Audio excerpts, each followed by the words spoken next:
राम राम भाई सारा ने। हर हर महादेव। आशा करता हूँ कि सभी श्रोतागण स्वस्थ होंगे और उनका परिवार भी स्वस्थ होगा। भाई प्रवचन संहिता के एक और अध्याय में आपका स्वागत है। हम जो कल की चर्चा थी ना, जहाँ से ख़त्म करी थी, उसी को दोहराएंगे। जैसा कि हमने बताया था कि भगवान केवल मन के कर्म को देखता है। जो मन का सुमिरन है ना, वो ये परमात्मा की तरफ ले जाएगा। और बाकी जो हमारी कर्म इंद्रियाँ और ज्ञान इंद्रियाँ हैं, इससे हम कोई भी कर्म करते रहें, उसका कोई महत्व नहीं है।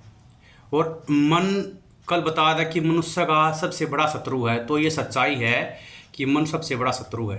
क्योंकि हम जब रात को सो जाए ना, ये जब बिना सोता, ये तरह तरह के सपन लोग मज़ा आ रहा है। और इसकी गति भी सबसे ज़्यादा है, प्रकाश की गति से भी तेज है। अभी ये यहाँ है, अभी ये वहाँ है, ऐसे ही इधर उधर सारा दिन घूमता रहा है, पूरी ज़िंदगी घूमता रहा है। ये चंचल स्वभाव का है।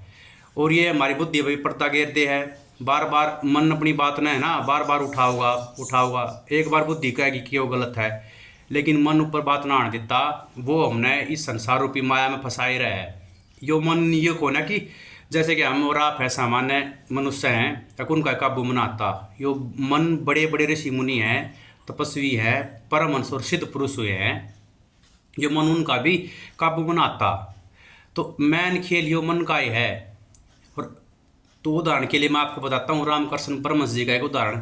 रामकृष्ण परमहंस जी जो स्वामी विवेकानंद के गुरु हुए हैं, जिन्होंने नरेंद्र दत्त को स्वामी विवेकानंद बनाया था। और उनको तो आपको पता है कि ब्रह्म ज्ञान था। और वो जो माता काली का मंदिर था, वहाँ में मुख्य पुजारी थे। और ये बताते हैं कि आदिशक्ति जगदम्बा महाकाली उनसे रोज संवाद करती थी, सीधे बात करता था, साक्षात्कार वो मातेश्वरी के साथ। तो आप देख सको हो किस श्रेणी का वो सिद्ध पुरुष होगा, किस श्रेणी का परमहंस होगा। तो उनकी एक कथा है। एक बार रथ यात्रा निकल रही थी, तो खूब ढोल ताशे बज रहे थे, खूब शोर शराबा हो रहा था और जुलूस निकाला जा रहा था रथ यात्रा का। तो स्वामी रामकृष्ण परमहंस जी गए, तो उसने एक दुकान पे देखा कि एक चित्रकार चित्र बनाने लग रहा था।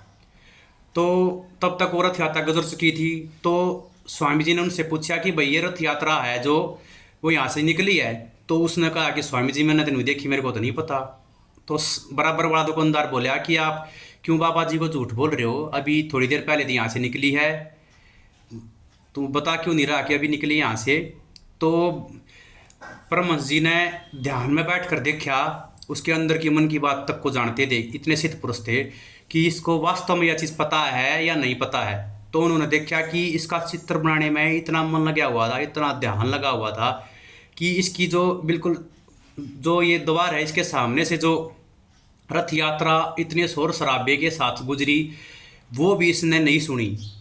तो स्वामी जी ने उनको प्रणाम किया, उनके चरणों में गिर गए और बताया कि क्या हम क्या परमहंस हैं, परमहंस की स्थिति से ऊपर तो आप चले गए हो, जिसने अपने मन को ऐसा एकाग्रचित कर लिया कि आप चित्र बनाने में इतने व्यस्त हो गए कि आपने इतनी तेज ध्वनि और बाहर क्या हो रहा है इस चीज़ का बोध तक नहीं रहा।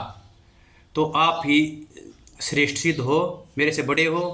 तो कहने का अभिप्राय ये है कि इसी तरीके से हमने करना है। बाहर संसार में कुछ भी चल रहा है, हमारी ज्ञान इंद्रिया को, कर्म इंद्रिया कोई भी कर्म कर रही हैं, उस चीज़ से मन हटाक है। जैसे उस चित्रकार ने चित्र बनाने में अपना मन लगा रखा था, एकाग्रचित करके लगा रखा था, ऐसे ही संसार में रहते हुए, सारे कर्म करते हुए हमने भगवान में अपना मन एकाग्रचित करना है।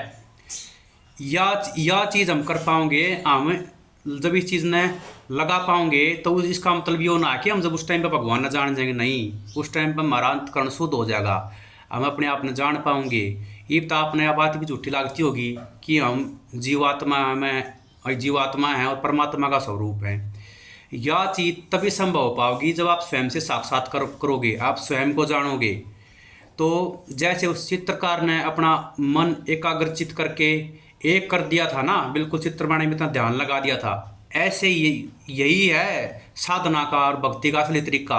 यो मन इस तरीके से उस परमात्मा में लगाना पड़ेगा कि बाहर कुछ भी होता रहो, संसार में हमारा उसने संसार में रहते भी ना रहें, मतलब संसार में हमारा शरीर रहा रहेगा, हम सारे कर्म करे जाएंगे अपने, लेकिन जो हमारा ध्यान है ना, वो एक दीपक की बात ही, जैसे कि दीपक को किसी ऐसे स्थान पर रख दिया जा जिस जहाँ हवा नहीं चलती हो तो लगातार उसकी लो जलती रहे, फिर उस तरीके से हमने अपना ध्यान अपनी लो उस परमात्मा में लगानी है, अपने मन को वहाँ लगाना है।